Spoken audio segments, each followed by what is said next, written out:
It's burrito night here on Jazzy Vegetarian.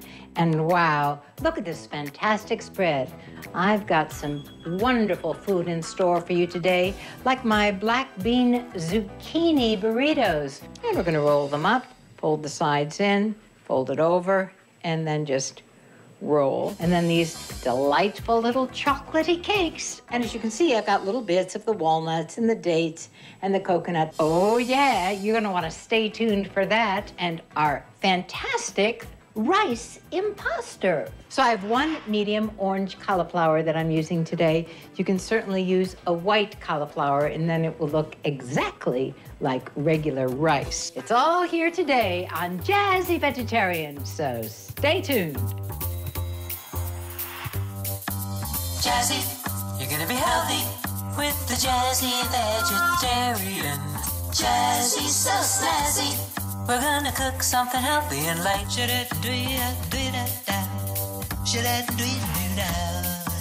Jazzy, so snazzy. So join me in the kitchen right now. We're gonna cook something healthy and light. That's right. On today's show, I'll prepare Mexican-style vegan weeknight fare. Black bean zucchini burritos get their zing from shredded zucchini and spicy salsa, topped with creamy almond creme fraiche. On the side, Laura's cauliflower rice makes a satisfying substitute for brown rice. For dessert, no-bake cinnamon chocolate pudding cakes are a chocolatey, velvety, and luscious mini confection. So let's get cooking. National funding for Jazzy Vegetarian was provided in part by Earth Fare. Since 1975, our mission has been to offer real food to enable people to regain control of their own health. Information available at earthfare.com. Earth Fare, healthy food for everyone. Papa Vince, farm fresh foods from artisans in Sicily, Italy. Our extra virgin olive oil is first cold pressed, unfiltered, and unrefined from our family orchards. Friends and food together around the table. Information available at papavince.com. It's burrito night here on Jazzy Vegetarian, and what could be better for a casual weeknight meal than fantastic vegan burritos? And I have a couple of very Jazzy-licious surprises in store for you with this one. For one, we're not going to use any vegan cheese. I've had a lot of emails requesting that we do recipes that do not have the vegan cheese, but what are we going to use in place of the cheese? You're going to have to stay tuned for that.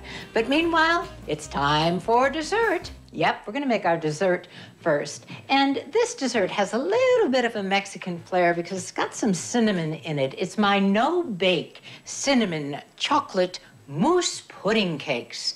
Yummy, yum, yum. This recipe is delicious. So let's just get started. What I'm going to start off with for the base of this crust is dates. Dates, you say, in a crust? How does that work? Well, basically what the dates are going to do is they're going to help to hold the crust together, and they're also going to give it a bit of sweetness. It's going to come together just like a regular dough. So the first thing we've got is 8 medjool dates. And of course, we have to pit our dates. Now, you can chop the dates up, or you can just kind of break them up with your hands like I'm doing here. Since I have 8 dates, I want to make sure that I lay 8 pits out on the counter so I don't get a pit in one of my dates that's going to mess up my dessert and, of course, mess up my blending appliance. 1, 2, 3, 4, 5, 6, 7, 8. I've got all the pits out of my dates. And wash off my hands. Now, all we need to do is put all the ingredients for our delicious crust into our blender container, and we're going to make our crust. And what we have is a 1/2 cup of chopped walnuts, a 1/2 cup of unsweetened, shredded, dried coconut, 1 tablespoon of pure maple syrup,